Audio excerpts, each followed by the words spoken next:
Thank you very much. What I'd like to do is sort of outline to you what I'm going to be talking about, give you a quick overview of what I'm trying to say, and then give you a chance to ask me some questions, then I'll get into the bloody details. Okay, first, why do I call this a monetary Vietnam? What am I trying to convey to you when I say monetary Vietnam? Well, I'm trying to convey two thoughts. One, that recently we've had a serious economic disaster in the conduct of our monetary policy. And for some reason, the public is not fully aware of how bad it's been. And second, I want to convey another thought, which is that the error that the Fed made was very similar to the error that was made during the Vietnam inflation. So in that sense, the title is intended to convey two different thoughts. One, that we came very close to a very serious disaster, and we're still not out of it, but I think we'll probably get out of it. And two, that the analytical error is very similar to the error made during the Vietnam inflation. And I also, and I'll try to go into that and explain that. So that's one part. Second part is I want to talk a little bit about monetary pragmatism. Our policy, I think, can be described as monetary pragmatism. You can think of the Fed as the monetary equivalent of the zero we have in the White House. We have a pragmatist in the White House, and you have a pretty good idea of what he doesn't stand for. Well, I believe that in the Fed we're dealing with the monetary equivalent of that pragmatism. So this part of my paper will deal with monetary pragmatism. Then I'll talk a little bit about precisely what the error was that the Fed had made in the last 2 years, why it's a very serious error, and why we came so close to a disaster. And finally, if there's some time, I may talk a little bit about why the people that are supposed to be watching this have not said very much about these mistakes. Okay, so let me repeat again what I'm going to try to do. First, I'll try to explain what I mean with the title when I say monetary Vietnam, and as I indicated, I mean two things. I mean that we came very close to a very serious error, that the error is very similar to the error we made during the Vietnam inflation, and then I'm going to talk about monetary pragmatism, what's wrong with it, what it is and what's wrong with it, and why it's almost like this Fed, Bush, you might say, deserves this Fed. They deserve each other. They're like the Goldust twins. And then I want to talk about the actual mistakes made. So let me start. First, what kind of a disaster I'm talking about? Now what I have in mind is, I don't know how many of you know that the monetary growth, that is the rate of growth of the money supply in 1991, was the lowest in 30 years. In other words, it was lower yet than when Volcker went out explicitly to break the back of inflation in the early 80s. Then he explicitly followed a policy to break inflation and went to very low growth of money. What we did last year was even harsher than that. And more importantly, as I shall try to show you later, it was unintended. In other words, they didn't really intend to follow, but because of the way they operate, that's what they did. So that's what I'm talking about. That in the midst of a recession, the Federal Reserve followed a policy which turned out to be the toughest, the most stringent in the last 30 years, even more stringent than the one Volcker chose to break the back of inflation in the early 80s. Now, the other point I want to make is that the error, now this was clearly an error, and in fact, the Fed has practically admitted this error.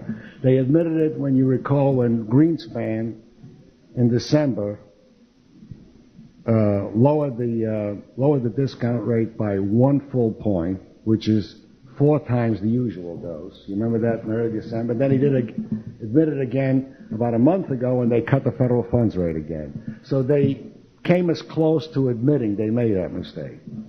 The other mistake is this confusion about money and credit.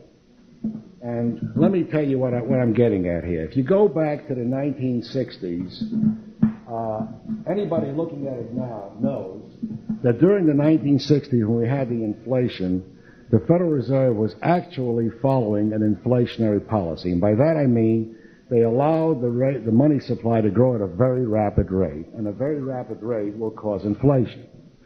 However, if you looked at the credit markets, when you get inflation, you will typically find that interest rates are rising.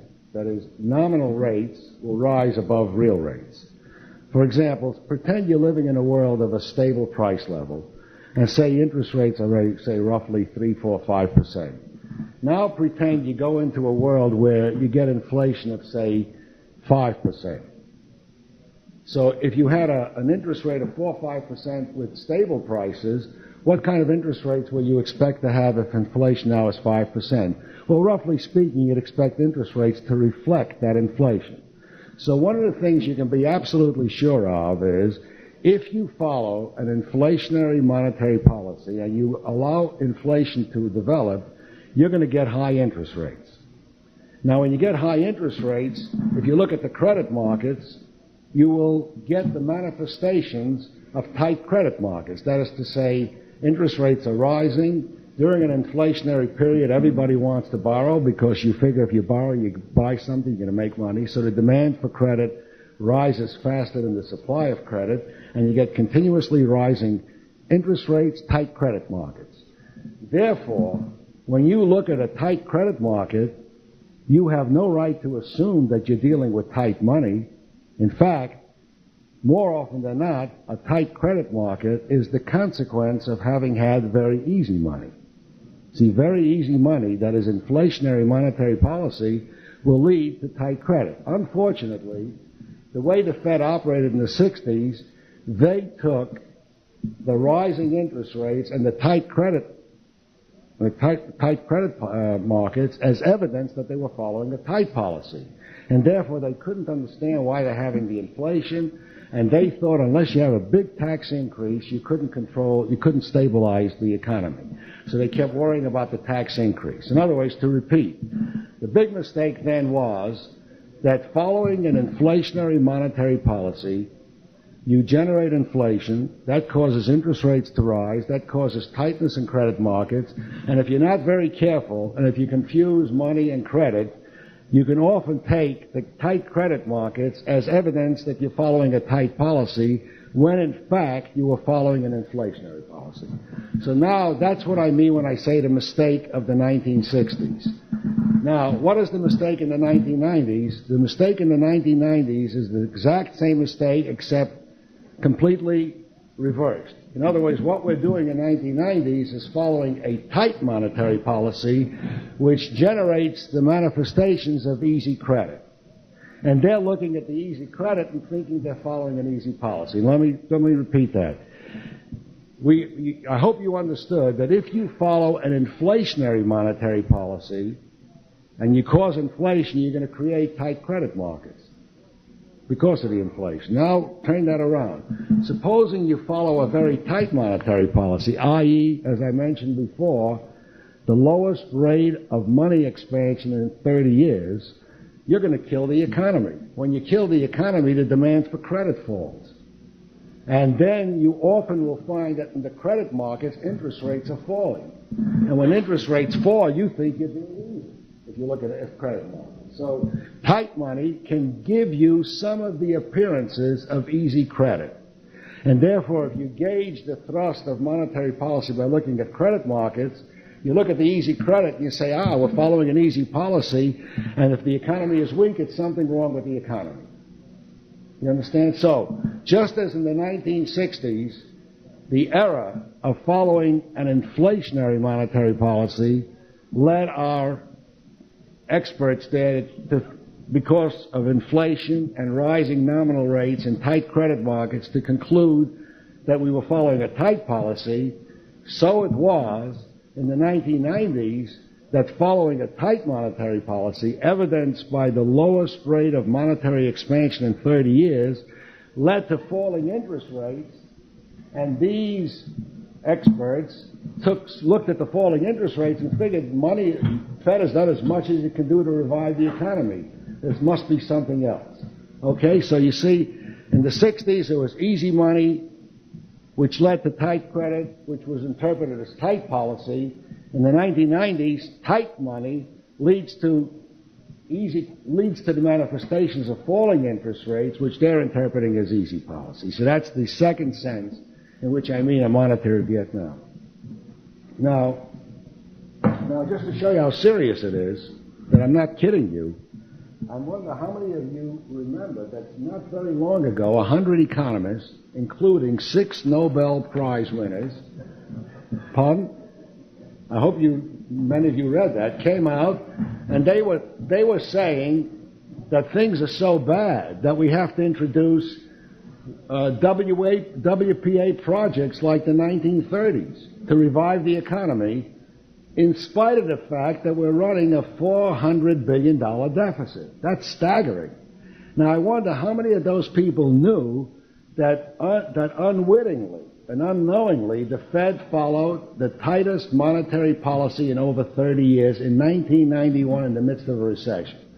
Now, let me just put it down in plain English to hope you understand.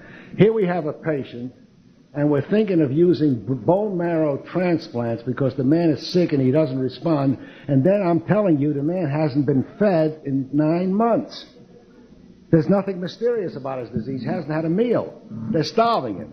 And then all these great experts are talking about bone marrow transplants. They're doing fancy things. I'm saying this poor SOB hasn't been fed. And that's what I'm saying. It's an unbelievable error. And I'm talking about 100 economists, including 6 Nobel Prize winners. So I hope I've convinced you that I'm talking about a monetary Vietnam. It's an unbelievable error, and yet it's interesting how few people are aware of the fact that the Fed unwittingly, and I will show you later that it was unwitting, followed the tightest monetary policy in over 30 years. Now, I thought I'd stop here if any of you have any questions on my thesis before I go on to the next. Does anybody? Yes. To what extent does the Fed really control the total quantity of money? Because Federal Reserve notes only $260 billion. Deposit currency money we keep in banks is $3.8 trillion. It's like 16 times greater than the base. Can the Fed really determine what the banks do and don't do in the final analysis? Because if the banks don't make the loans, regardless of what the Fed does, the money supply is not going to increase. Well, you see, that's another line of, you're giving a next line of defense to the Fed, that it's not our fault, it's their fault. If I have to give you a quick answer, I'd say the Fed can't control that, and you will see if they pour in the monetary base, you'll get the deposits forthcoming. In other words, it may be they got to push a little harder to get it. But if you keep your eye on the ultimate product, not on the intermediate step. You see, let me put it this way. To put it in technical terms, what you're asking me is the money multiplier a constant? If the money multiplier is a constant, then for every dollar of monetary base, high-powered money you inject, you'll get a certain amount of final dollars. Now, supposing I say to you, no, it isn't always a constant. So what does that mean? That you may have to put a little more in or a little less in. But that doesn't mean that you can't get the final result if you're looking at the final result. See, the Fed was handing out that line that it was the bank's fault. They were doing all they could. The banks just didn't want to make money or whatever it was. But I'll talk about it a little later, but I think that's a good point.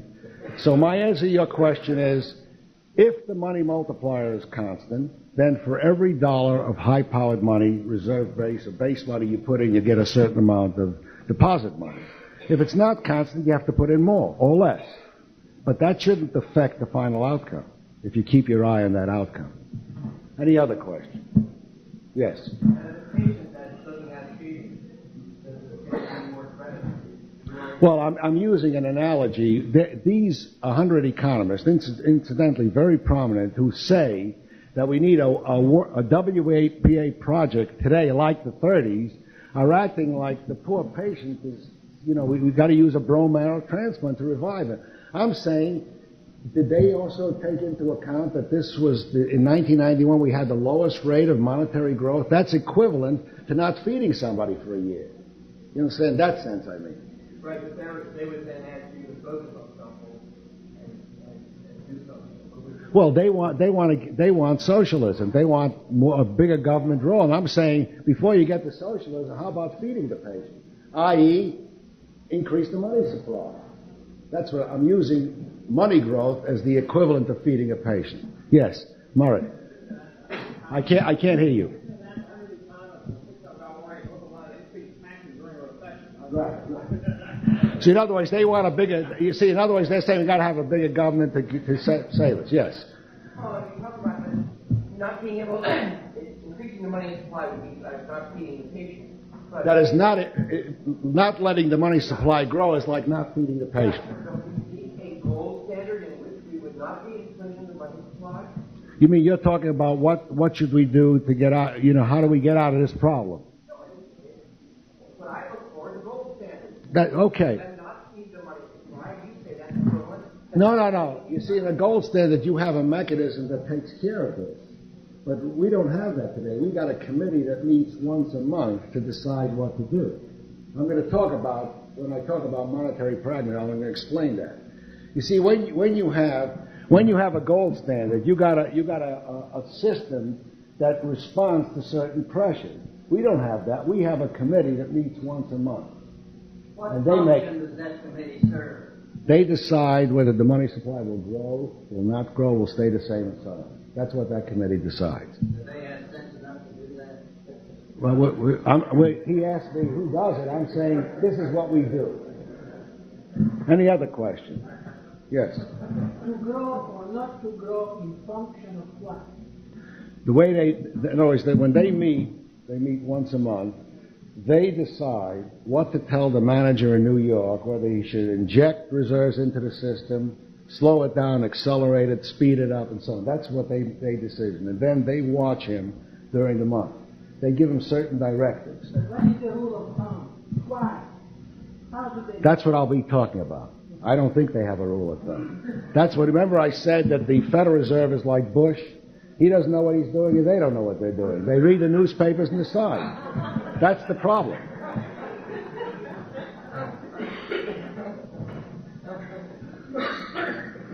Any other question? Yes. I'm just going to comment. It would seem difficult to avoid the conclusion that they must have some other agenda. I don't know if I'd go that far. I mean, they may have their main agenda may be to stay in office. They like, a lot of people like the perks. It's not a bad job. And so maybe it's as simple as that. But I don't know. I'm not a psychologist. What their other agenda?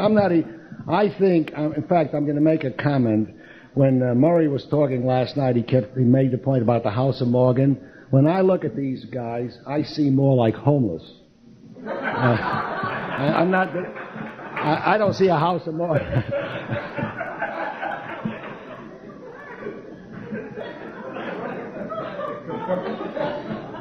Okay, now I want to explain.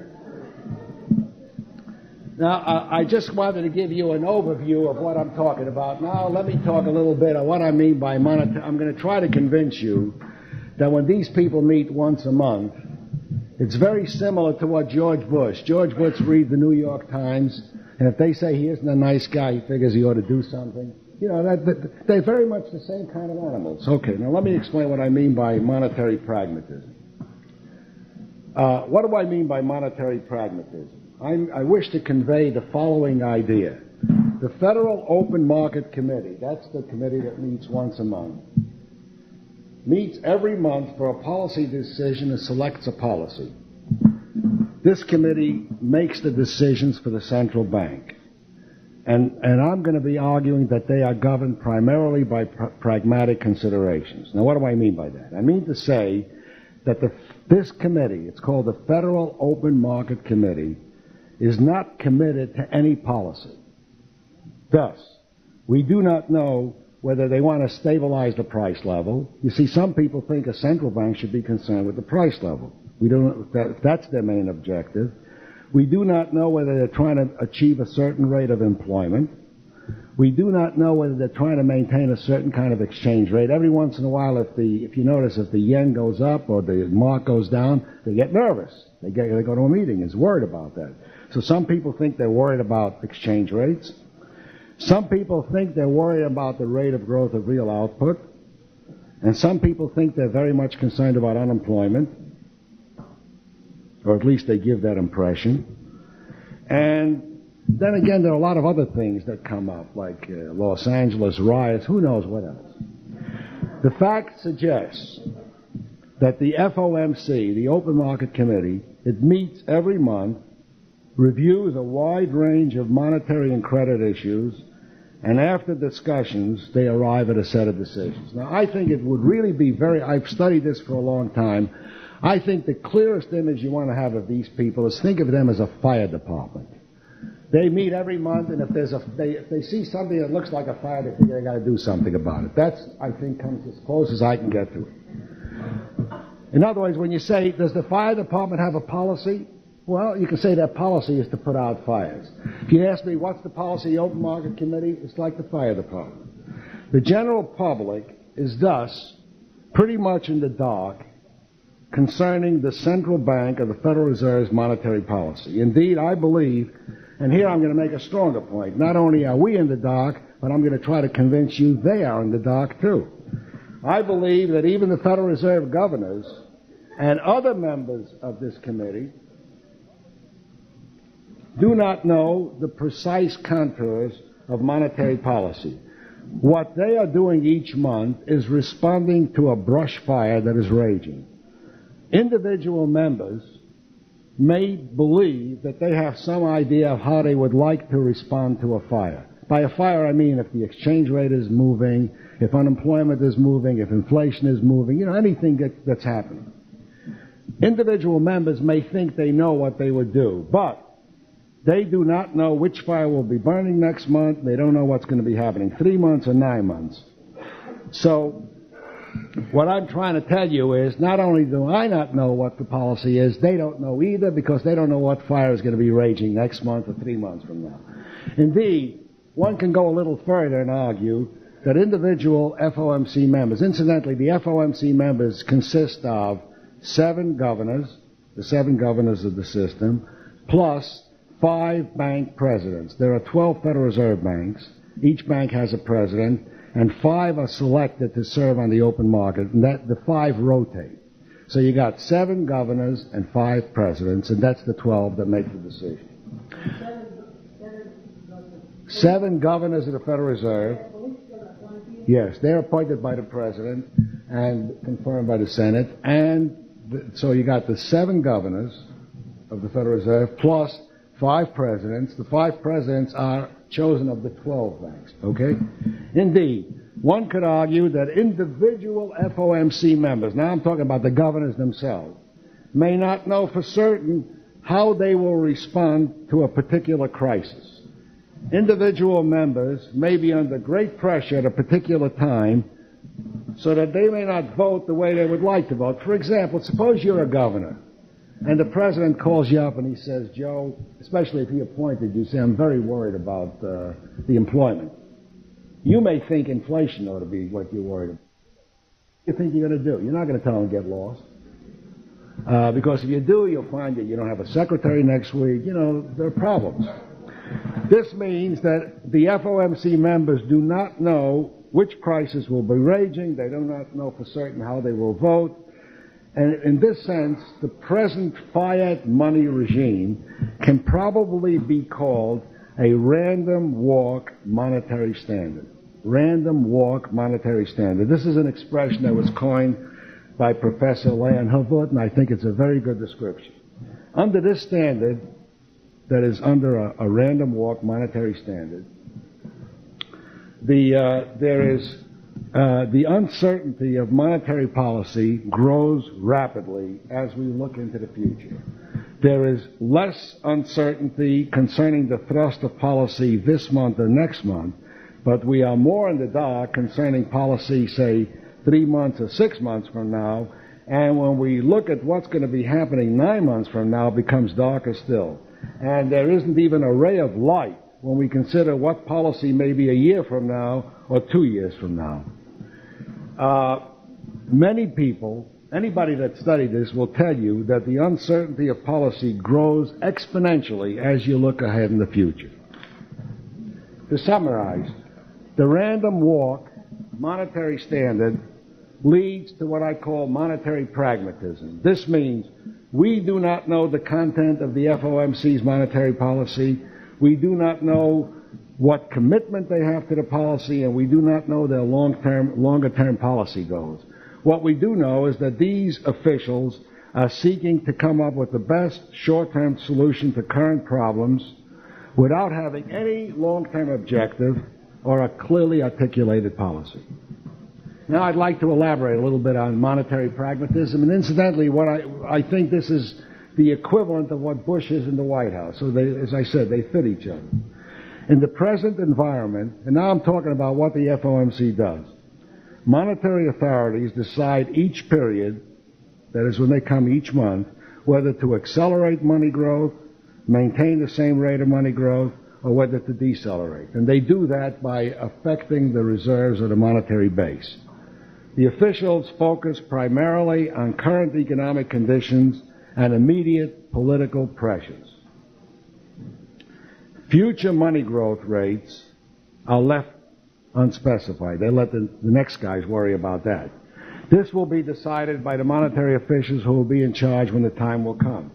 The only rule governing this process is that at each point in time, those who are responsible for monetary policy choose the convenient and expedient thing to do. Now here is the important thing. There is no scientific way to forecast price valuation or price level in this kind of monetary regime. The uncertainty attached to any forecast of future prices grows exponentially as the number of months increase. A 12-month forecast is a lot more variable than a 3-month forecast, and a 10-year forecast is hopeless. To think of what's going to be going on in 10 years when these turkeys are operating for 10 years, you can see it's an impossible task. Operators in the market, that is, people have to make a living, that is, people work for a living, operators in the market guess differently as to the state of expectations, and the market is apt to be somewhat incoherent. In this environment, the value of a dollar 10 years from now is not really a fit subject for economic analysis. See, it really isn't economic analysis. It's like saying if you're analyzing Bush, you're not dealing with analysis. You're dealing with a fish flopping around in water. You know, there's nothing there. You can't forecast that. It depends on the course of, for example, what does it depend on? It depends on how big government's going to get, how much mercantilism we're going to have, what kind of protectionism, international geopolitics, turf battles between the Treasury and the Federal Reserve. This is going on all the time. How can anybody forecast that? Unfortunately, in our economy, people are constantly forced to make decisions involving future price levels. Every one of you has to make that decision when you decide to buy a house. And yet, we know that these are the guys making those decisions every month. Monetary pragmatism has several notable consequences for the economic system. Long-term bond markets will thin out, and markets for some instruments may disappear. In fact, most people in the market will tell you that the long-term bond is used as a trading vehicle. In other words, it's a way, if you want to go to the casino, that's how you do it, with a long-term bond. It's not an investment. Price valuation puts noise into the relative price mechanism and makes it more difficult to allocate or coordinate resources. Anybody who's had any connection with Mises or any kind of economics knows that the reason we have been successful and the Russians have failed is that we have a price system, and a price system signals resources. Now think of it. If you start fooling around with inflation, you distort the price system. Because a price system is really a system of red and green lights. It tells you where resources should go, where they shouldn't go, and so on. Now, when you start fooling around with a bad monetary policy with inflation, it's as if you start confusing the colors. So you get resource allocation mistakes because we're fooling around with the signaling system. Frequent changes in monetary policy will cause more and more costly mistakes in output decisions. That is, you see a price rise, and you think it's a signal that there's a demand for something, but it may be only an inflation rise and not really an increase in relative demand. Output mistakes adversely affect current profits and reduce the incentives to invest in long-term capital. Long-term nominal financing subjects an entrepreneur to great risk. Under these considerations, productivity and capital accumulation are negatively affected, and monetary pragmatism is likely to give rise to stagflation. The ability to forecast inflation and to hedge against it becomes more important to firms, obviously in this environment, than efficiency and competitiveness. Merger and acquisition experts and LBO specialists will be at a premium relative to marketing people. Income of lawyers will rise relative to product designers, and MBAs and accountants will be favored over production managers. Ambitious people will therefore reallocate their resources and their ingenuity. Since the late 1960s, guessing about inflation has been the way for many entrepreneurs to achieve great wealth. But all individuals cannot improve their living standard by playing the inflation game. In other words, it's a zero-sum game. Who therefore will focus on productivity and investment if real estate deals and tax shelters appear more profitable? This is again a recipe for stagflation. In this monetary environment, the real outcome of private contracts becomes very uncertain. Private agreements arranged through contracts become a less effective and less reliable method for reducing the risk of long-term ventures. And when contracting fails, many groups resort to political lobbying as a substitute strategy.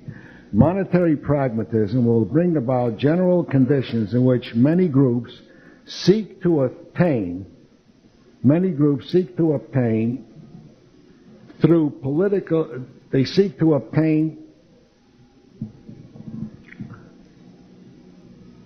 by political compulsion what private cooperation has failed to achieve. In other words, they feel they've been robbed, and therefore they start putting up a lot of political pressure, and so they try to accomplish, in other words, contracts lose their force, and people resort to political, in other words, you remove the markets, you bring in politics. Legislators will be swamped for demand to control prices and rents, to regulate ways of doing business, and to tax and subsidize. The nation becomes less efficient, just as the economy becomes less efficient in carrying out ordinary business. The political system loses legitimacy. This trend will continue until the public demands new institutional constraints on government. Okay, so I try to talk a little bit about monetary pragmatism and the random walk monetary standard. Remember, I started out by saying in what sense this was a Vietnam, and I made the point about that it was a Vietnam in the sense that it's a major disaster, and it's also a Vietnam in the sense that they're confusing money and credit. And then I tried to explain a little bit what I meant by monetary pragmatism and a random walk monetary standard. Now let me come back to this point I was making about tight money and easy credit versus the easy money, tight credit. In other words, I remember I made the point that the mistake in 1990 is the mirror image of the mistake in the 1960s.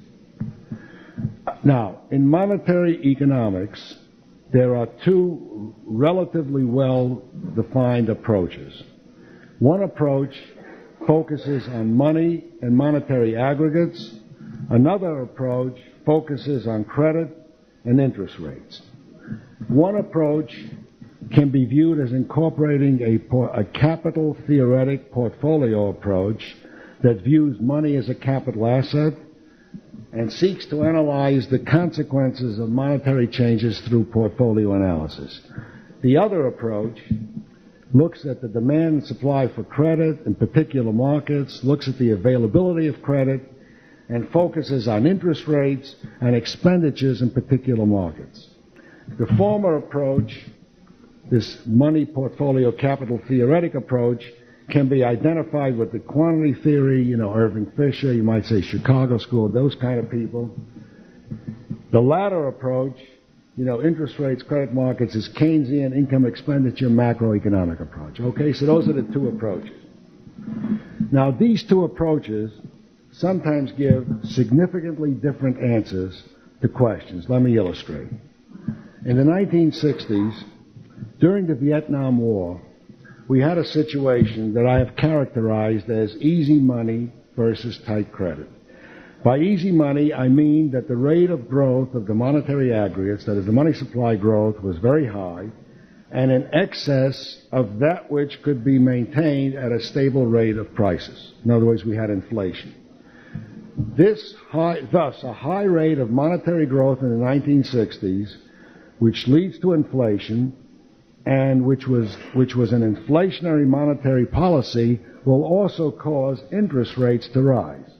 Remember, if you start out with a situation where you have, say, let's say 5% interest rates and zero inflation, and now you go, say, to 5% inflation, you'd expect roughly to find that the interest rates are now 10%.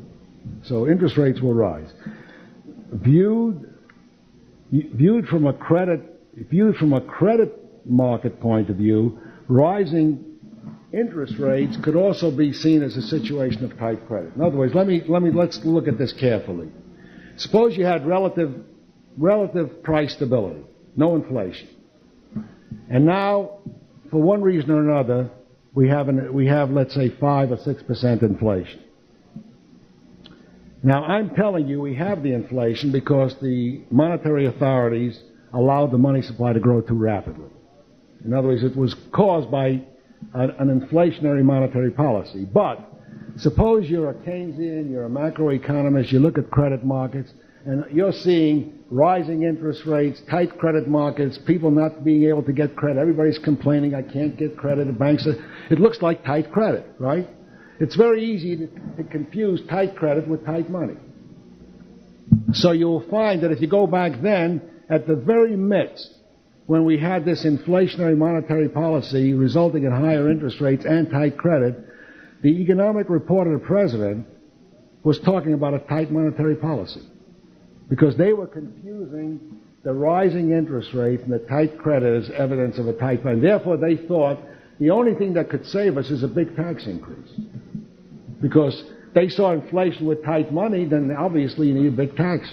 So in other words, there was a clear-cut case of easy money, that is inflationary, an accelerated growth in the aggregates, inflationary monetary policy, causing inflation, causing nominal rates to rise above real rates, causing tight credit markets because in an inflationary environment, the demand for credit rises very rapidly, even faster than the rising supply. And so you get tight credit. So tight credit markets can be very, very much the case of an inflationary monetary policy. But if you're oriented towards the macroeconomic income expenditure Keynesian approach, looking at the credit markets and interest rates, you could easily have confused that as thinking, in other words, you could say it was a tight credit market, but it was not tight money. And that's the confusion there. Okay, let me recapitulate, and then I'll go back to the 90s. Let us assume we start with a relatively high rate of monetary expansion, sufficiently high to cause an inflation. In these conditions, we will find that interest rates will be rising, if not escalating. Interest rates escalate because the demand for credit rises faster than the supply of credit, even though the supply of credit is rising rapidly because of the accelerated growth of money. In other words, in such a situation, it is not surprising that the demand for credit rises faster than the steadily rising supply of credit, and thus we get the manifestation of tight credit evidenced by escalating interest rates and the demands for credit that exceed the supplies and result in credit rationing. This was very much the case during the Vietnam War, when those economists who focused on the income expenditure approach thought that money was tight when they really meant credit was tight. While monetarist economists saw this as a situation of inflationary monetary policy leading to inflation and therefore to the appearance and the manifestation of tight credit. So that was the mistake in the 1960s. Now let's look at the 1990s. In 1990, we appear to have the reverse of what happened in the 1960s. The central bank appears to be following a tight money policy. And as I indicated several times, lowest rate of monetary expansion in over 30 years. That certainly is tight, even tighter than anything Volcker did in '82. This tight money policy was inadvertent, and I'm going to try to explain that. They didn't know what they were doing then. They didn't realize how tight they were. It is mainly associated with the bailing out of failed financial institutions, which, in conjunction with a federal funds target, leads the central bank to effectuate a relatively tight money policy, although this is not intentional. Tight money weakens the economy, and as the economy is weakened, the demand for credit falls. Indeed, the demand for credit falls faster than the supply of credit, which is also falling as a result of the tight money policy. This is precisely the reverse of what happened in the 1960s. The easy money then led to the manifestation of tight credit and credit markets. In the 1990s, tight money led to the manifestation of ease in the credit markets because interest rates were falling. But interest rates were falling because the demand for credit was falling faster than the supply of credit because the economy was so weak. As already mentioned, the tight money policy followed by the Fed in the 1990s was unintentional. It was not their desire to follow a tight money policy in the midst of a recession. They simply did not recognize that their policy targets that they were pursuing led to this result. And several months ago, I met Murray in New York, and I said to him, I was thinking of writing a little article saying, is Chairman Greenspan a secret agent of the Democratic National Committee? Because, in effect, if you just looked at the record, you can make a case for it. That in the midst of a recession and prior to the election, he follows the tightest monetary policy in 30 years. Now, I don't think Greenspan is a secret agent Democratic. In fact, I think he probably thinks he was working 24 hours a day to re-elect a Republican. But I think it was a mistake they made because of this apparatus, which I'll explain. I want to now talk about precisely what the error was and why they made it. I also have something about why the people who are supposed to be watching the Fed haven't watched, but I may not have time to get into it.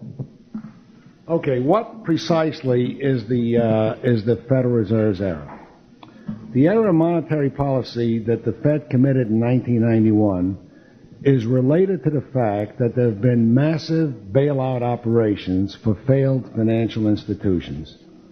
Now, everybody knows that in the 1930s a lot of banks failed. And everybody knows when banks failed in the 1930s, the money supply contracted sharply, and many of you read Friedman's study know that there was a 35% reduction in money supply. So we all know that was a disaster. Now, everybody knows that happened in the 1930s, but everybody also thinks they know that in the 1990s we have insurance, right? We all know that. Therefore, everybody assumes that when a bank fails today, its deposits are insured by FDIC or FSLIC or RTC. The temptation is therefore naturally to assume that a bank failure does not cause deposits to decline after the advent of deposit insurance. But this is not entirely correct, as I will show you. Now, I'll show you that the public is only half right on this. When a bank fails today, the deposits in the failed bank will be made whole because the FDI, Federal Deposit Insurance, or the Resolution Trust Company, or FSLIC, somebody, will make this failed bank whole. But in the process of making a failed bank whole, the FDIC or RTC has to sell bonds to the public. They don't print the money. They have to sell a bond to get the cash. The individual who purchases the bond from the RTC or FDIC therefore gives up his deposit and receives a bond in return. Now let us see what is the next step. As financial institutions fail, and $1 worth of bonds in order to make a bank whole, the initial effect is therefore that deposits decline by 1 million. Not the deposits in the failed bank, but the deposits of the guy who's buying the bonds that the FDIC sells to make the bank whole. Now, this decline is not in the failed bank, but in the bank where the individual bought the bond held a deposit. The decline in deposits, therefore, leads to a decline in excess. It leads to a decline in required reserves, since deposits have come down, and an increase in excess reserves, and therefore a fall in the federal funds rate. In other words, the mechanism is a decline in deposits. As deposits decline, required reserves decline. As required reserves decline, excess reserves go up. And as excess reserves go up, there's additional money in the federal funds market. The federal funds rate goes down. Now, since the Fed is operating with a federal funds target, that is, the way they conduct monetary policy is when that committee meets every month, they give instructions to a guy in New York, he's called the systems manager, to do certain things. They tell him keep the federal funds rate at a certain number. Now, since they have that target and that fund rate decline, the Fed will necessarily take reserves out of the system because it's going down. This, if continued on a sufficient scale, will cause money supply growth to be very sluggish because they're taking money out of the system. And furthermore, now let me add one other point. The reason this was confusing to the Federal Reserve and unintentional is we never had bailout operations on such a massive scale. They're now up to, if you start adding them up since 87, we're up to 300 billion. In other words, we've had a lot of, if you add up these savings loan, all these, there's a lot of it. So in other words, they've never run into this problem on the scale they're running into it now. So that's why, remember I said that the mistake was unintentional. I think this was what threw them off. They just didn't have any idea the extent to which this is going on. Thus, if this is continued on a sufficient scale, money supply, in other words, the Fed, instead of adding reserves or adding monetary base or adding high-powered money into the system, is pulling it out steadily. And that's why we had the lowest rate of monetary expansion in 30 years. And if this scenario is correct, the sluggish growth in money is completely unintentional. This was not the Fed's desire. Greenspan is not a secret agent of the Democratic National Committee. He may be a bit of a fool, but not an agent. If it is an error due to the fact that the Federal Reserve, the FOMC, did not make sufficient allowance for the fact that the bailout of failed institutions, up to $300 billion, will cause a temporary decline in the federal funds rate. We therefore feel that the monetary restrictiveness, that is the monetary sluggishness in the 1990 and 1991, was completely inadvertent and unintentional. I really believe that. It reflects the fact that the Fed has become the victim of a mechanism it uses, namely the federal funds rate, as a target for monetary policy. And a lot of people have written books about why it's dangerous to use a federal funds rate.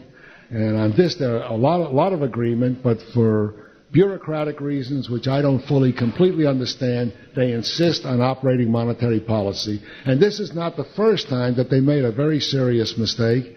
And I think here we practically have admissions from the Fed that the monetary restrictiveness the last 2 years was unintentional. But they're still not prepared to give up the federal funds mechanism. In other words, what I'm saying is, if instead of operating monetary policy, instead of telling the guy in New York to keep the federal funds rate at a certain level each month, they gave him instructions to add reserves by a certain number each month, you wouldn't make this error, but they won't do it that way. Later on at a cocktail party, if you ask me why, I'll tell you my private reasons why I think they don't, but I don't have enough evidence to say it publicly. Anyway, this is what I think happened. So here's what I see. I see a situation where we have literally been starving the patient for a year, no food, and all these 100 economists are thinking of super, bone marrow transplant, brain transplants, everything, because they think they're dealing with a very unusual situation, and nobody is beating away at the fact that maybe there's a simple explanation. The poor guy hasn't been fed for a year. They've been starving, and that's why he's acting so funny. Okay, so that's what I'm saying. Now, let me recapitulate.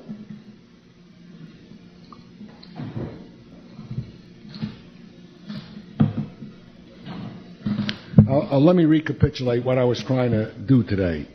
I try to point out that I believe we've had a monetary Vietnam in two different senses, that these poor guys may have produced a real disaster, and I hope we pull out clear that we are, and that they made the same mistake that we made in the Vietnam inflation. They confused money and credit. So in those two senses, I pointed out, I try to call to your attention that 100 prominent economists, including 6 Nobel winners, are convinced we need brain transplants. It's such a serious, and nobody's talking about the fact that we had this tight monetary policy, tightest in over 30 years. I try to talk a little bit about monetary pragmatism, why the Fed today can be viewed as the equivalent of Bush, which is sort of a zero, a hollow shell. I try to indicate that, in maybe some difference with Murray, whereas he taught about the House of Morgan, I think of these guys as homeless types. I try to explain a little bit about the random walk monetary standard, which is, I think, what they're doing. And I try to explain that this terrible tightness we've had in monetary policy, which is a disaster, was very likely inadvertent and a result of the massive bailout operations of the financial institution. Okay, I close with that.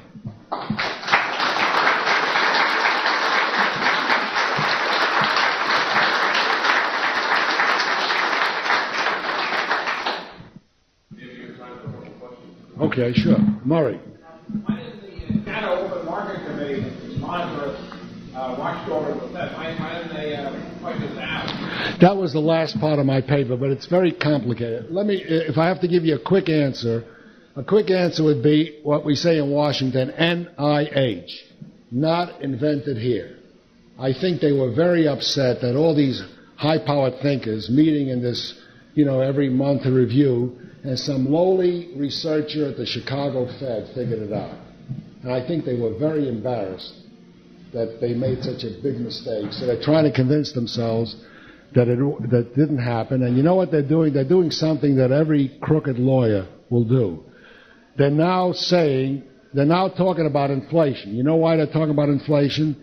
Because for the Fed to get out of this mistake, they're going to have to overdo it on the upside. And when you overdo it on the expansion side, you very likely will cause inflationary problems later. So they're now writing things worrying about inflation, and 2 years from now say, you see, we warned you about inflation. But the real thing is why they were asleep at the switch the last 2 years.